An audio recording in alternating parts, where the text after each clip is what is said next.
प्यारे बच्चों, मैं हूं आपकी हिंदी शिक्षिका प्रीति। आप सभी का हार्दिक स्वागत है नोवा लर्न बुक्स, जो माउंट एनलाइटमेंट इंटरनेशनल का एक रचनात्मक शिक्षण मंच। आज का हमारा पाठ है डॉक्टर कलाम। यह पाठ भारत के महान वैज्ञानिक, मिसाइल मैन और पूर्व राष्ट्रपति डॉक्टर एपीजे अब्दुल कलाम के जीवन पर आधारित है। इसमें बताया गया है कि कैसे एक साधारण परिवार में जन्मे कलाम ने कठिन परिस्थितियों, अभाव और संघर्ष के बावजूद अपने सपनों को कभी मरने नहीं दिया। बचपन में अखबार बांटने से लेकर देश के सर्वोच्च वैज्ञानिक और राष्ट्रपति बनने तक का उनका सफर हमें मेहनत, अनुशासन और आत्मविश्वास का महत्व सिखाता है।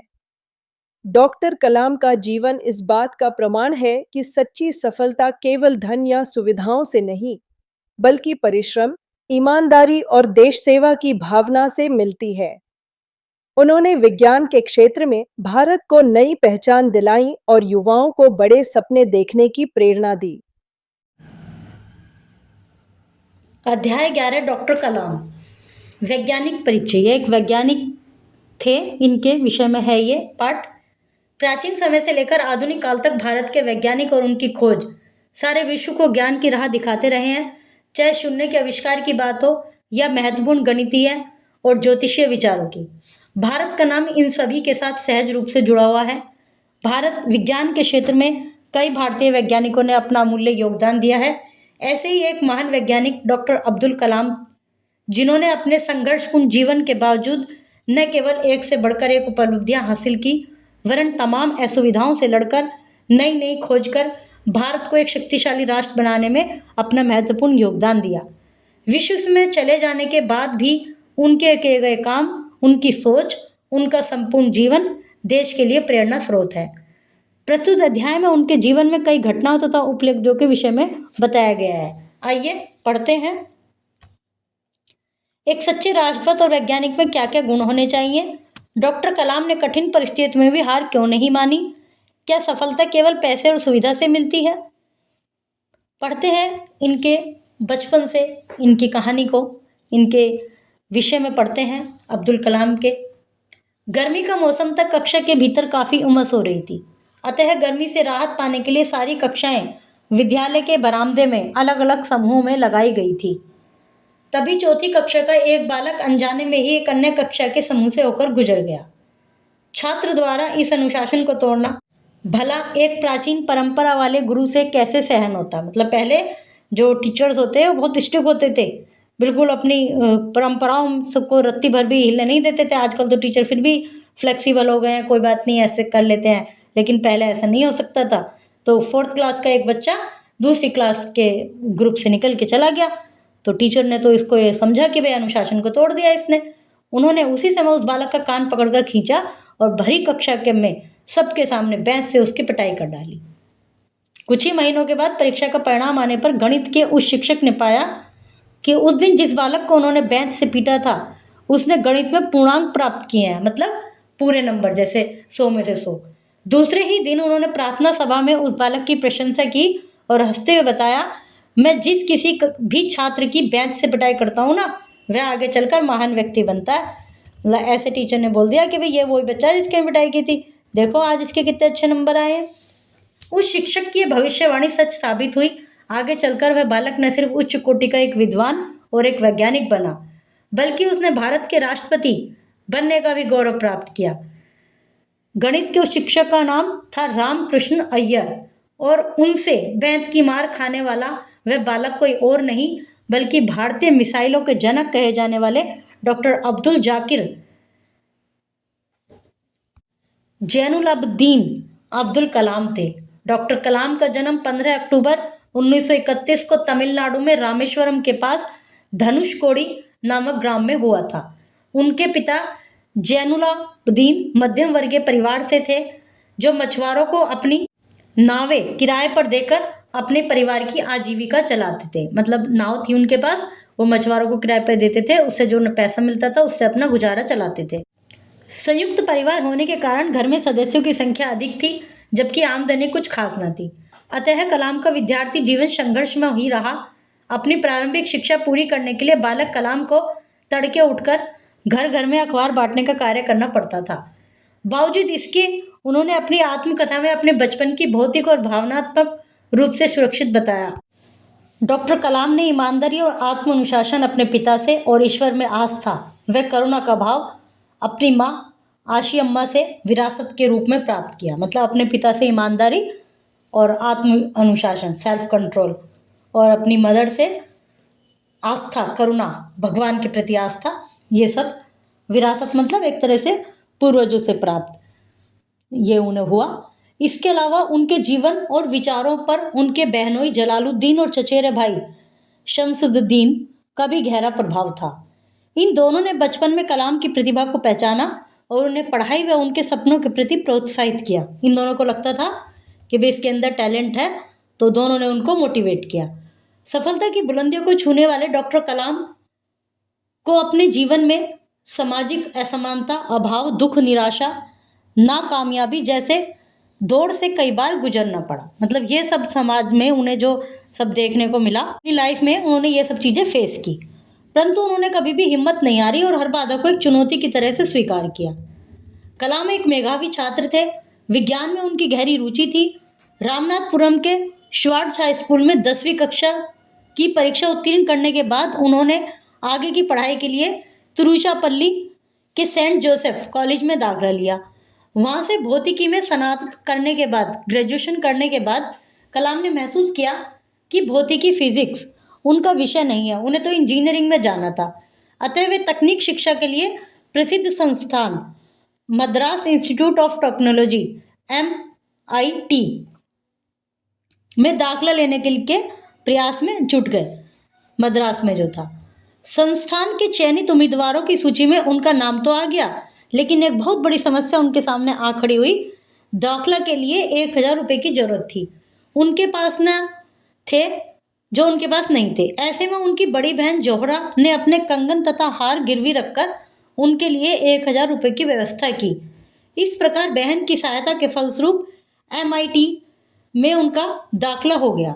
कलाम ने भी आगे चलकर कठोर परिश्रम व लगन से पढ़ाई करके छात्रवृत्ति हासिल की, उसमें कुछ अमाउंट मिलता है, तथा अपनी बहन के त्याग व भरोसे का पूरा पूरा मान रखा। मतलब बहन ने अपनी ज्वेलरी बेचकर उनकी फीस जमा की, उसके बाद उन्होंने मेहनत से पढ़ाई की तो अच्छी परसेंटेज प्राप्त की, तो उससे उन्हें स्कॉलरशिप मिली।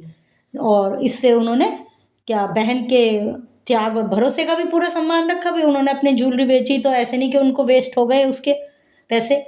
MIT में एरोनॉटिकल इंजीनियरिंग की पढ़ाई के दौरान एक बार कलाम को लड़ाकू विमान की ड्राइंग को जब उनके शिक्षक और MIT के निर्देशक श्रीनिवासन ने देखा तो उनके काम को निराशाजनक बताते हुए उन्होंने इस पर गहरा असंतोष व्यक्त किया।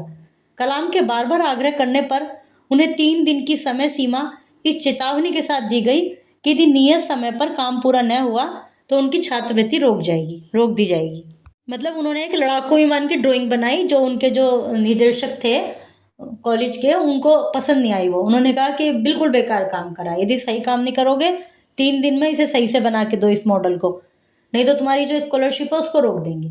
कलाम छात्रवृत्ति के सारे ही तो पढ़ रहे थे, यदि छात्रवृत्ति बंद हो जाती तो वह एरोनॉटिकल इंजीनियर की पढ़ाई पूरी न कर पाते और उनके सारे सपने टूट जाते। अतः वे उस काम को पूरा करने में जी जान से जुट गए। उन्होंने दिन रात एक करके दिए गए समय के भीतर ही अपना काम पूरा कर दिखाया। काम के प्रति उनकी सच्ची निष्ठा व लगन को देखकर श्रीनिवासन उनसे बड़े प्रभावित हुए। उन्होंने कलाम की पीठ थपथाते हुए कहा, मुझे जरा भी उम्मीद नहीं थी कि इतने कम समय और इतने अधिक तनाव में तुम अपना काम इतनी अच्छी तरह से पूरा कर लोगे। सन 1958 में एरोनॉटिकल इंजीनियरिंग में डिप्लोमा प्राप्त करने के बाद कलाम वायुसेना में पायलट बनना चाहते थे, परंतु नियति ने उनके लिए कुछ और ही तय कर रखा था। दुर्भाग्यवश वायुसेना में उनका चयन नहीं हो पाया। उसके बाद कलाम ने दिल्ली आकर तकनीकी विकास व उत्पादन निदेशालय DTD ADAPA में वरिष्ठ वैज्ञानिक सहायक के पद पर काम संभाल लिया। मतलब यहाँ पर वरिष्ठ वैज्ञानिक, सीनियर साइंटिस्ट के रूप में उनको जॉब मिल गई। वायुसेना में उनका सिलेक्शन नहीं हो पाया। कलाम ने रक्षा अनुसंधान और विकास संगठन defence research and development organisation में काम करते हुए स्वदेशी हावरक्राफ्ट नदी के डिजाइन बनाने से लेकर उसके निर्माण तक के महत्वपूर्ण भूमिका निभाई। उन्होंने राटो परियोजना पर भी काफ़ी परिश्रम किया, परंतु दुर्भाग्यवश इन दोनों परियोजना को भी बीच में स्थगित कर दिया गया। इससे उन्हें ठेस जरूर पहुंची, लेकिन दृढ़ निश्चयी कलाम ने तब भी हार नहीं मानी। कालांतर में मतलब बाद में इसी संगठन के साथ कार्य करते हुए उन्होंने एकीकृत निर्देशित मिसाइल विकास कार्यक्रम integrated guided missile development programme को आगे बढ़ाया और आकाश, पृथ्वी, त्रिशूल, अग्नि जैसी मिसाइलों के विकास व सफल परीक्षण में अपना अहम योगदान दिया। मतलब ये जो मिसाइल्स बनी, इनका एक तो बनाने में, फिर इनका जो ट्रायल हुआ उसमें इनका अहम योगदान रहा। भारतीय अंतरिक्ष अनुसंधान समिति इसरो में डॉक्टर कलाम ने doctor Vikram Sarabhai, professor M.K. Menon जैसे लोगों के साथ कंधे से कंधा मिलाकर कई वर्ष तक कार्य किया। इसी बीच कलाम को रॉकेट प्रक्षेपण की तकनीकियों का प्रशिक्षण लेने के लिए दक्षिण अमेरिका स्थित राष्ट्रीय वैमानिकी और अंतरिक्ष प्रबंधन संस्थान नासा भेजा गया। यह उनकी पहली विदेश यात्रा थी। नासा से लौटने के बाद कलाम ने थुम्बा अंतरिक्ष केंद्र में कई महत्वपूर्ण रॉकेट प्रोजेक्ट पर कार्य किया। डॉक्टर कलाम को परियोजना निदेशक, प्रोजेक्ट डायरेक्टर के रूप में भारत का पहला स्वदेशी उपग्रह प्रक्षेपण यान SLV-3 निर्मित करने का श्रेय भी प्राप्त है। इस प्रक्षेपण यान की सहायता से उन्होंने सन 1980 में रोहिणी उपग्रह RS-1 को पृथ्वी की कक्षा के निकट स्थापित किया। जो अंतरिक्ष में उपग्रह छोड़े जाते हैं तो उसको इन्होंने पृथ्वी की कक्षा के निकट स्थापित किया। SLV-3 और अग्नि जैसी परियोजनाओं पर कार्य करते हुए कलाम को अनेक समस्याओं का सामना करना पड़ा। इस दौरान माता पिता व बहनोई के साथ साथ प्रोफेसर विक्रम साराभाई, जो उनके लिए प्रेरणा स्रोत थे, की मृत्यु ने उन्हें भावनात्मक रूप से काफ़ी आहत किया। मतलब इसी समय जब वो इस प्रोजेक्ट का काम कर रहे थे, उनके पेरेंट्स और वो बहनोई और साथ में विक्रम साराभाई जिन्होंने उनको काफ़ी मोटिवेट किया था, इन सब की मृत्यु हुई, जिससे वो काफ़ी परेशान हुए। इसके अलावा उस समय विश्व के कई विकसित देश भारत के परमाणु परीक्षण के खिलाफ थे और वे तरह तरह की चेतावनी द्वारा इस तरह की परियोजनाओं को बंद करने के लिए दबाव भी डाल रहे थे। ऐसे में इन परियोजनाओं का भविष्य एक तरह से अनिश्चित ही था। इतना नहीं, कुछ कारणवश मिशन कई बार असफल भी हुए, जिससे उन्हें निंदा और परिहास का पात्र भी बनना पड़ा। लेकिन कलाम ने विपरीत परिस्थितियों के सामने कभी घुटने नहीं टेके। सभी दुखों, तनाव और मुश्किलों को झेलते हुए सीमित संसाधनों के बीच उन्होंने देश को आखिर उस वैज्ञानिक बुलंदी पर पहुंचा ही दिया जिसका सपना प्रत्येक भारतवासी का था। विज्ञान के क्षेत्र में उनके अभूतपूर्व योगदानों को देखते हुए सन 1992 में उन्हें भारत सरकार का प्रमुख वैज्ञानिक सलाहकार तथा सुरक्षा शोध और विकास भाग का सचिव नियुक्त किया गया। सन 1998 में उनकी देखरेख में ही भारत ने पोखरण में अपना दूसरा परमाणु परीक्षण सफलतापूर्वक संपन्न किया और इस प्रकार हमारा देश परमाणु शक्ति से संपन्न राष्ट्रों की सूची में शामिल हो गया। डॉक्टर कलाम को उनकी उल्लेखनीय सेवाओं के लिए समय समय पर सम्मानित भी किया गया। उन्हें 30 से भी अधिक राष्ट्रीय व अंतर्राष्ट्रीय विश्वविद्यालयों और संस्थाओं ने डॉक्टरेट की उपाधि प्रदान की। सन 1997 में विज्ञान के क्षेत्र में उनके महत्वपूर्ण योगदानों के लिए उन्हें भारत सरकार की ओर से देश का सबसे बड़ा सम्मान भारत रत्न प्रदान किया गया। इससे पूर्व उन्हें 1981 में पद्म भूषण, सन 1990 में पद्म विभूषण से सम्मानित किया गया। परंतु डॉक्टर कलाम की उपलब्धियों का सफर यहीं समाप्त नहीं हुआ। 18 जुलाई 2002 को डॉक्टर कलाम को 90% बहुमत द्वारा भारत का 11वां राष्ट्रपति चुना गया। वे भारत के पहले ऐसे वैज्ञानिक थे जिन्हें देश का राष्ट्रपति बनने का गौरव प्राप्त हुआ। आजीवन अविवाहित रहे। डॉक्टर कलाम सादगी और समर्पण के लिए प्रिय थे। देश की अविवाहित मतलब अनमैरिड। देश की तरक्की के लिए उन्होंने व्यक्तिगत सुखों और हितों का परित्याग कर दिया था। बेहद सरल और विनम्र स्वभाव वाले डॉक्टर कलाम धार्मिक दृष्टिकोण से भी अत्यंत उदार थे। उन्हें वीणा बजाने व शास्त्रीय संगीत सुनने के अलावा कविताएं लिखने का बेहद शौक था।